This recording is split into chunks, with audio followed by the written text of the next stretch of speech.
तो मैं सत्यम मिश्रा आप सभी का टेस्ट एनर्स के यूट्यूब चैनल पे स्वागत और अभिनंदन करता हूं। दोस्तों जैसा आप थंबनेल देख के आपको पता चल रहा होगा कि किसके बारे में यहाँ पे मैं बताने वाला हूं। शिक्षक और छात्र डरे हुए हैं।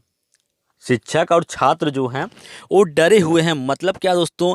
दोस्तों आपको बता दें कि बिहार 7th फेज बहाली को लेके है। बिहार में पहले जो शिक्षक भर्ती होने वाली थी, वो दोस्तों पहले शिक्षक भर्ती जो वहाँ पे होती थी, सिर्फ वहाँ पे आपको बता दें कि जो सीटेट बीटेट या एस्टेट क्वालिफाई होते थे, उन बच्चों का वहाँ पे मेरिट के आधार पे सिलेक्शन हो जाता था।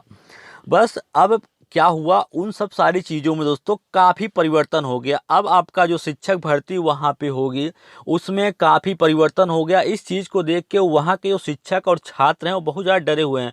और बीपीएससी के जो चेयरमैन हैं, उनका जब बयान आया कि जो पेपर होगा, भाषा का पेपर होगा या जो भी पेपर बनाए जाएंगे बहुत हार्ड बनाए जाएंगे, और उसमें हिंदी में 75 नंबर का भाषा पूछा जाएगा, 100 नंबर का भाषा होगा, उसमें 30 नंबर पाना मुश्किल हो जाएगा और निगेटिव मार्किंग हो। जब इस तरीके से दोस्तों बयान जो वहाँ के जो चेयरमैन है दोस्तों बीपीएससी के, उनके द्वारा जब इस टाइप का बयान आता है तो आखिरकार है शिक्षक होगा या छात्र होगा, दोस्तों सबको डर लग ही जाता है। अभी बच्चा है, अगर उसको कह दिया जाता है कि वहाँ पे किसी भी एग्ज़ाम सेंटर पे अगर थोड़ा भी हेल्प नहीं होगा तब भी उसको डर लगने लगता है। और यहाँ पे तो इतना बड़ा परिवर्तन कर दिया गया है। पहले तो बच्चों को बताया जा रहा था किस तरीके से भर्ती होगी, अचानक से भर्ती प्रक्रिया के लिए प्रोसेस चालू होता है और पूरी भर्ती प्रक्रिया जो है किसी नए संस्था बीपीएससी जो है इसके हाथों में दे दिया जाता है। और ये संस्था जो है अपने हिसाब से सिलेबस डिक्लेयर करती है। सिलेबस में दोस्तों काफ़ी परिवर्तन कर दिया जाता है। उसमें 2 पेपर करवाया जाएगा दोस्तों। जो परिवर्तन किया गया है, पेपर एक फर्स्ट रहेगा जो कि भाषा का पेपर रहेगा। ये आपका चाहे आप प्राइमरी में शामिल होना चाहते हैं, चाहे आप जूनियर या माध्यमिक में, सबके लिए दोस्तों ये भाषा का जो पेपर होगा इसको आपको क्वालिफाई करना जरूरी होगा।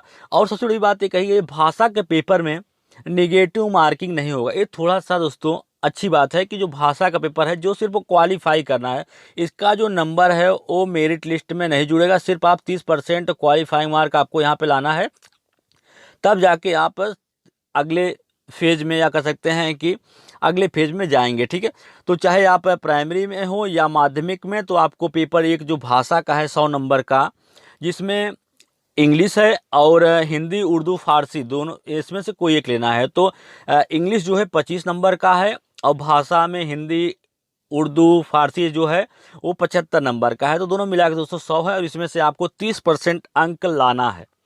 तो तो इस तरीके से दोस्तों सिलेबस तैयार किया गया है और सिलेबस में काफ़ी परिवर्तन कर दिया गया है। सिलेबस से सीडीपी जो है बाल विकास एक बड़ा रोल अदा करता है दोस्तों किसी भी शिक्षक भर्ती में। और भाषा जो है दोस्तों ये भी रोल अदा करता है अगर इसको मेरिट में जोड़ा जाता है। तो यहाँ से दोस्तों दोनों ही चीज़ें हटा दी गई हैं। इस कारण से बच्चों या जो नियोजित शिक्षक हैं दोस्तों, उनको भी अगर अस्थायी शिक्षक बनना है तो परीक्षा देनी है, इस कारण से वो भी डरे हुए हैं। लेकिन मैं आपको बता दूं कि डरने की कोई भी ज़रूरत नहीं दोस्तों। भाषा का पेपर कहाँ से पूछेंगे, भाषा जो आपका है हिंदी जो है, हिंदी देखिए मान लीजिए भाषा में आप हिंदी चूज करते हैं दोस्तों। हिंदी दोस्तों क्या है हिंदी में, ठीक है, हिंदी में कुछ नहीं है। ठीक है, हिंदी में मिला जुला के 10-12 चैप्टर दोस्तों व्याकरण के हैं। ठीक है, व्याकरण आप अच्छे से पढ़ लीजिए और कुछ 1-2 चैप्टर दोस्तों जो हैं वो आपके लेखक रचयिता से हैं। ठीक है, और इसके अलावा गद्य पद तो दोस्तों पूछेगा ही, उससे आप आसानी से किसी भी प्रश्न का जवाब दे सकते हैं। तो आपके लिए दोस्तों 30% अंक लाना कोई बड़ी बात नहीं है। ठीक है, तो आप आसानी से 30% अंक ला सकते हैं हिंदी में। और इंग्लिश की बात रही दोस्तों, इंग्लिश जो है आपका 25 नंबर का है, उसमें तो आपको 7.5 नंबर, मात्र 7.5 नंबर लाना है।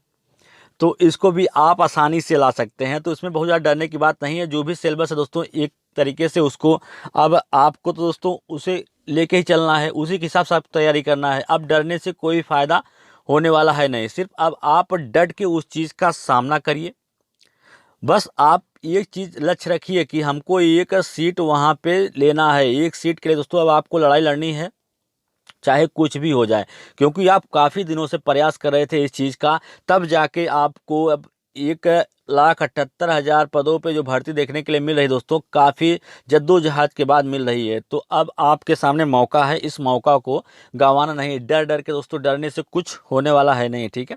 अब आपके सामने सिलेबस है, उसी सिलेबस को रख के आप अपनी तैयारी में जुट जाइए दोस्तों।